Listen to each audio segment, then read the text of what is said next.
All right, this is the copyright disclaimer. Copyright disclaimer under Section 107 of the Copyright Act of 1976. Allowance is made for fair use for purposes such as criticism, comment, news reporting, teaching, scholarship, education, and research. Fair use is a use permitted by copyright statute that might otherwise be infringing. And this video is not for any monetary gain. It is explicitly for the reasons stipulated in the Copyright Act of 1976 under Section 107.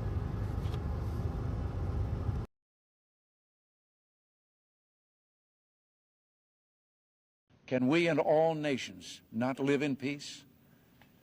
In our obsession with antagonisms of the moment, we often forget how much unites all the members of humanity. Perhaps we need some outside universal threat to make us recognize this common bond. I occasionally think how quickly our differences worldwide would vanish if we were facing an alien threat from outside.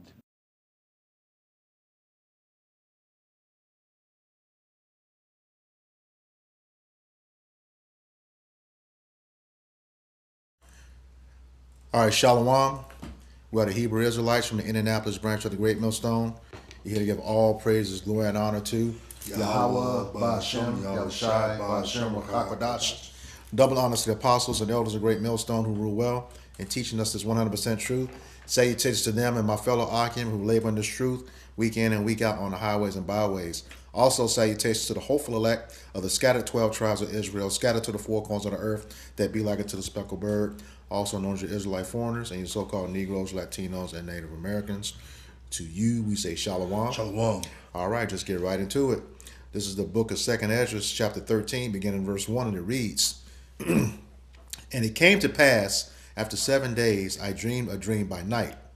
And lo, there arose a wind from the sea, it moved all the waves thereof. Verse 3, And I beheld, and lo, that man waxed strong with thousands of heaven.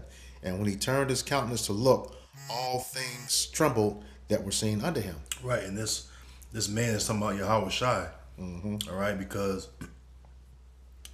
contrary to you wacky tacky Christians' opinions, Yahawashi is going to come back and he's going to put down all rule and authority. Right, and when he show up, it's going to be chaotic on the scene. Because it says in Luke that what Yahawashi said, and what matter of fact, I'll get it because I don't want to misquote it. He spoke about a fire being kindled, man. Yep. All right, so this is Luke 12:49. I am come to send fire on the earth, and what will I if it be already kindled? Right, because when Yahawashi show up again, it's going to be a chaotic scene. Yep. You're gonna have race wars going on. The MOTB going to be being made mandatory. People going to be receiving it. Especially the unbelievers of our people, they're gonna be getting it. The 2/3. You're gonna have the nations fighting one another. All right, and then when Yahawashi show up and see all this going on, guess what? They're gonna well, it's gonna read into it, but basically, they're gonna turn and fight against our Lord. All right, we're gonna read into it in 2nd Ezra, 13. Right, and right. then also keep in mind too that the nation that's on top right now, which is the nation of Edom, all right. They're the top of Yahawashi's hit list because Isaiah 63 even going to that. Who was this that come from Edom with diagrams from Basra, right? And that goes into what? Yahawashi taking down Edom. All right, because Edom will be in the last ruling heathen nation, all right, before Yahawashi put them down and then implement the kingdom of heaven, which is by default the kingdom of Israel.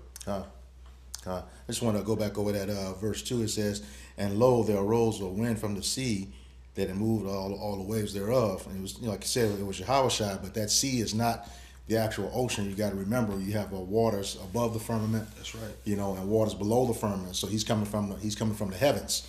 Yep. Okay, above the firmament, out of that other dimension. Yep. The Hebrew word there is mayim. Yep. And that's how you that's how you read it in the Lord's Prayer, Shabbat Shemayim, in the heavens. You got it, bro. All right. Back in 2nd Ezra chapter 13, verse 4, and it reads, "And whensoever the voice went out of his mouth, all they burned that heard his voice, like as the earth faileth when it feeleth the fire." Right. You want to build there? Yeah. That's those concentrated laser beams, and that fire, it's not literally coming out of his mouth; it's coming out of his chariot. That's right. Okay.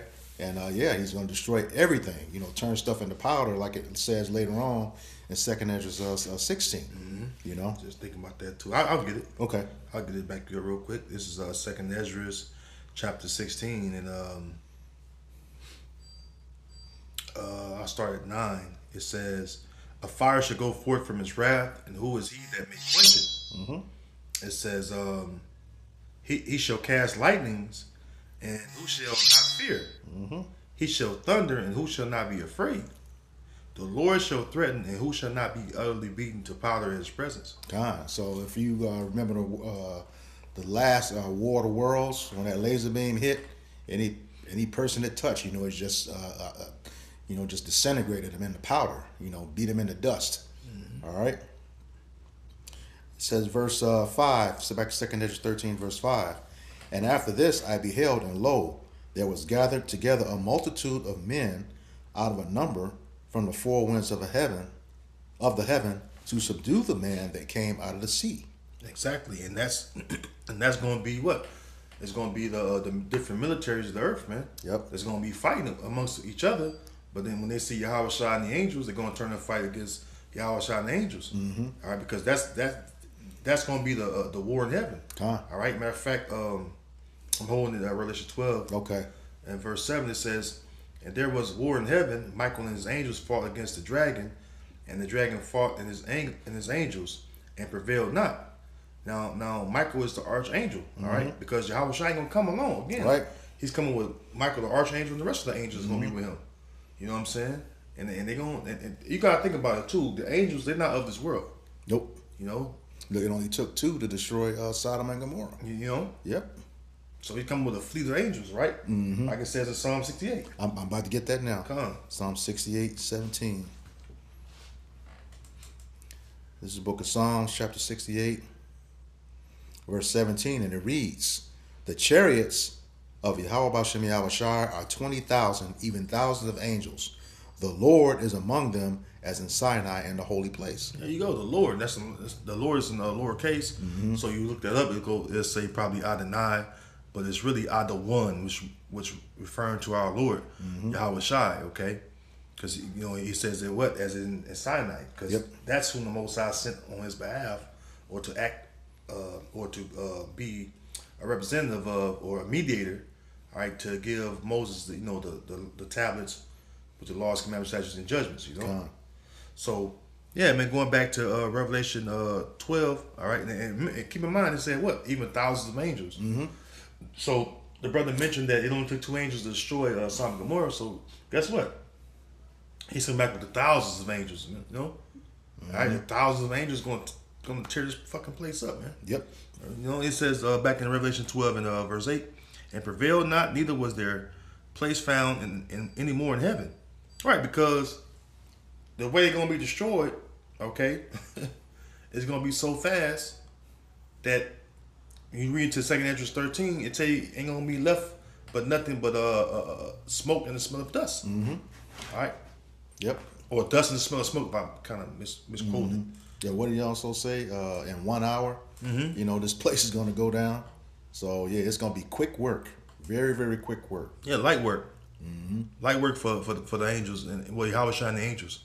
It's going to be light work for them because, why? This ain't nothing to destroy. Spiritual powers, man. Yeah. The one again into we was talking about when those other nations get ready to fight Yahawashi. That's pretty much Lord put that spirit on Ronald Reagan to say that at the 1987 UN meeting. That was a clip we had at the beginning of this lesson. About a force that they're gonna have to all come together. So they know the scriptures. Yep. Okay, and you got to think. Fast forward to the end of 2019. What did a Trump form a space force for? Okay, they know something is out there. This is real quick. Ezekiel 28:3 says, "Behold, thou art wiser than Daniel. There is no secret that they can hide from thee." So hey, these devils know, man. How you think they're able to push lies and deception? Because they know the truth. Yep. But it wasn't meant. All right, it wasn't a part of the Lord's will. They live in the truth. Right. All right. It was for us. But they know the truth. In order to tell a lie, you gotta know the truth, because if somebody knows the truth, you can't manipulate them. Right. You know what I mean? Right. They won't be deceived by your lies. Right. Okay. All right. And then you go into the fact that them knowing, well, Zechariah 5, it says what, that the chariots, right? Because Zechariah, he's seen the flying road, which is a saucer shaped chariot. It says he's gonna enter into the house of the thief. And who's the fucking thief? Yep. Issa, you want to say something? No, I was gonna say, and he described it as a wheel within a wheel. And when you, what do they call it on TV? A flying saucer. If you look at an old school saucer that held like a coffee cup or something like that, it would actually be a wheel within a wheel. Yep. All right. Like Ezekiel described it. Yep. Say the wheel in the midst of a wheel. So, again, they know that the angels out there, they see them on the imagery when they appear. All right, when they come from the fourth dimension, which is the spiritual realm, to the third dimension, which the naked eye can see. Yep. So they know they out there. That's why Ronald Reagan made that statement. And they've been scared, man, for a long time, because why? They was hoping that the rulership would continue from generation to generation, and it would never end.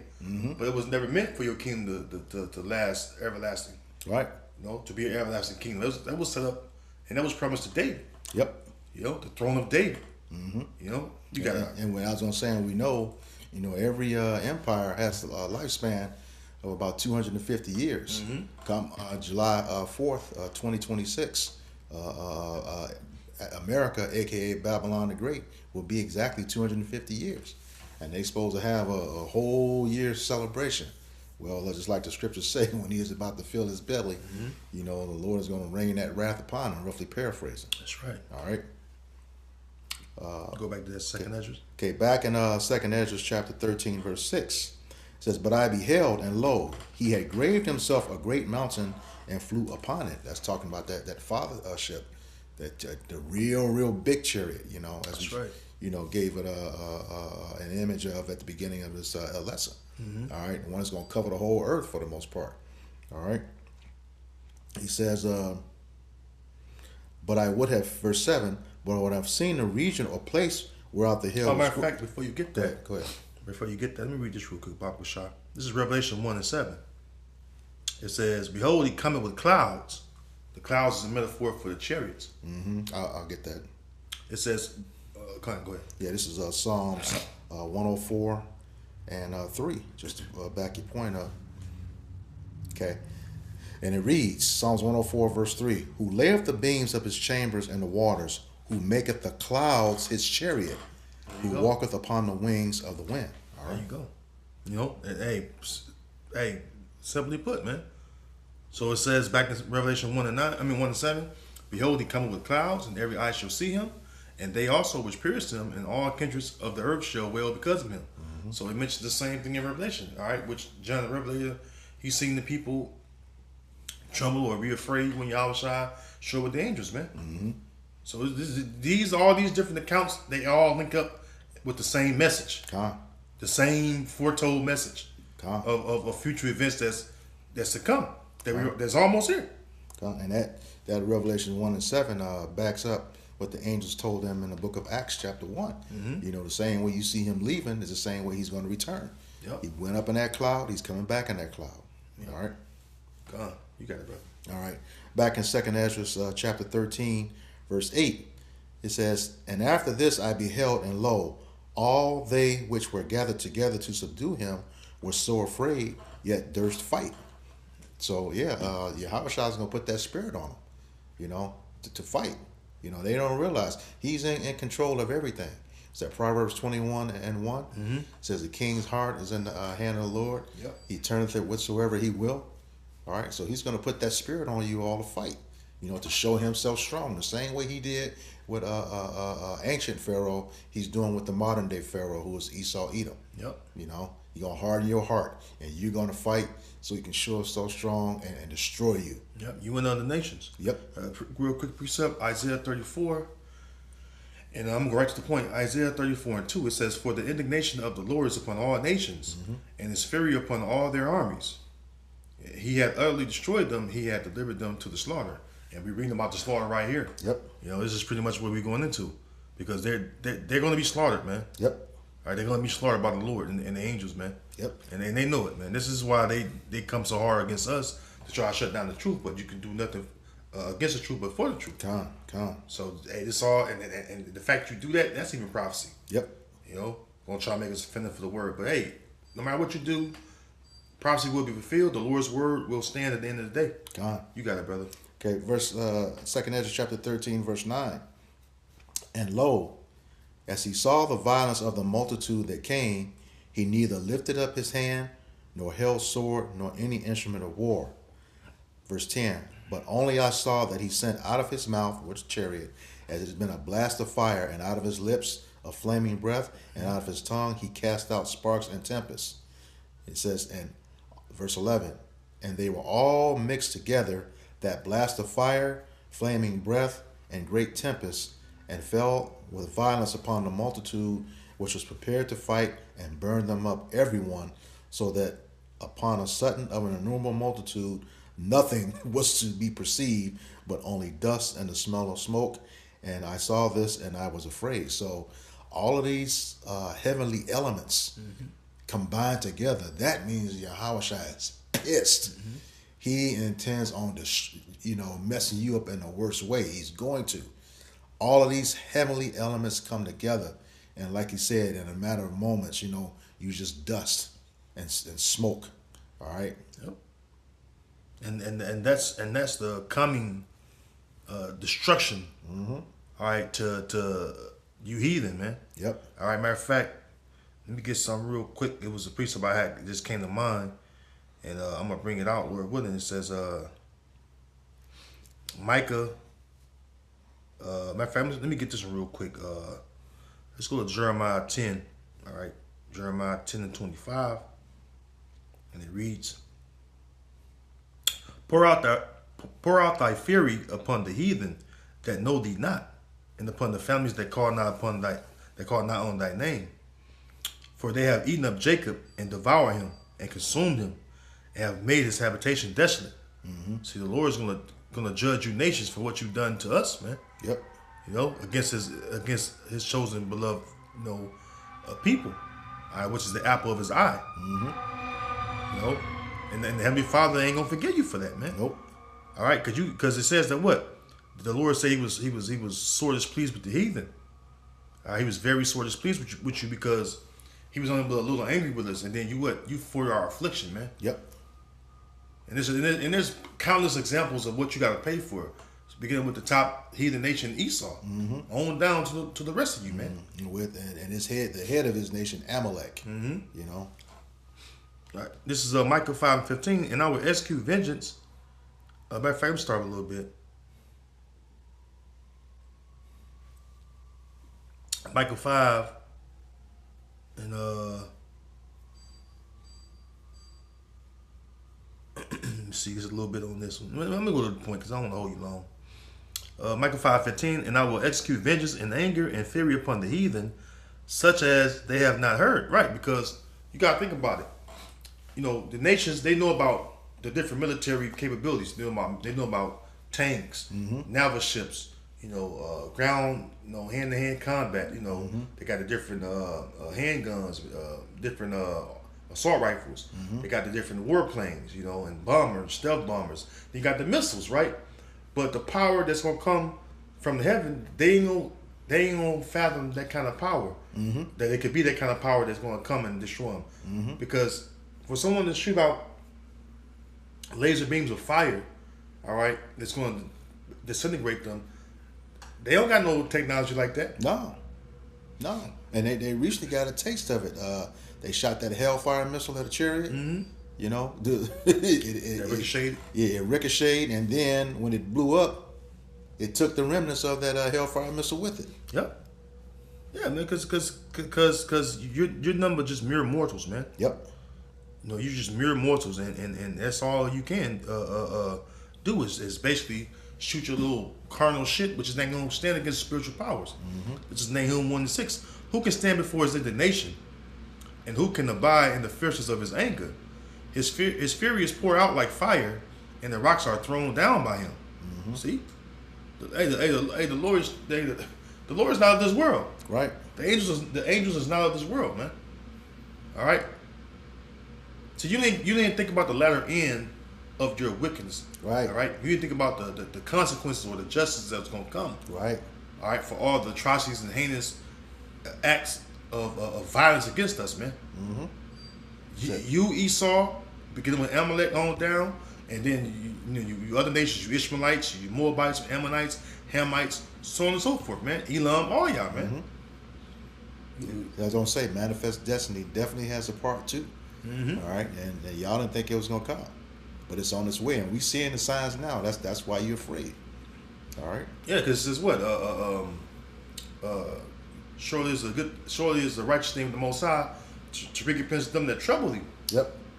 All right, and you heathens have troubled us a lot, man. A whole lot. So the Lord's going to destroy you when He come, man. All right, because He's going to take vengeance. You know what I'm saying? And not meet thee as a man, and that's something you ain't prepared to deal with. Right. You can't deal with. Right. All right. So that's all I got. Yeah. He's coming in all glory, man. So hey, that's what it is. Like I said, Lord put that spirit on Reagan to say that, and here it is, right in prophecy. And this, when he said that, this is what they were trying to hide. They were trying to hide this information. Yes, right? But it's always been there. So yeah. All right, so yeah, that's all I got too. That's it. All right, so with that, we hope this lesson was edifying to the elect body of the nation of Israel. Once again, going to give all praises, glory, and honor to Yahweh, Ba'Hashem, Yahawashi, Ba'Hashem, Rakadash. Double honors to the apostles and elders of Great Millstone who rule well, teaching us this 100% truth. Salutations to them and our fellow Akim who labor in this truth week in and week out on the highways and byways. Also, salutations to the hopeful elect of the scattered 12 tribes of Israel, scattered to the four corners of the earth, that be like unto the speckled bird, also known as your Israelite foreigners, and your so-called Negroes, Latinos, and Native Americans. To you, we say Shalom. Shalom. Kwam Yasharallah. Kwam Yasharallah. Abba Babar. Abba Babar. We got next. Shalom. Shalom.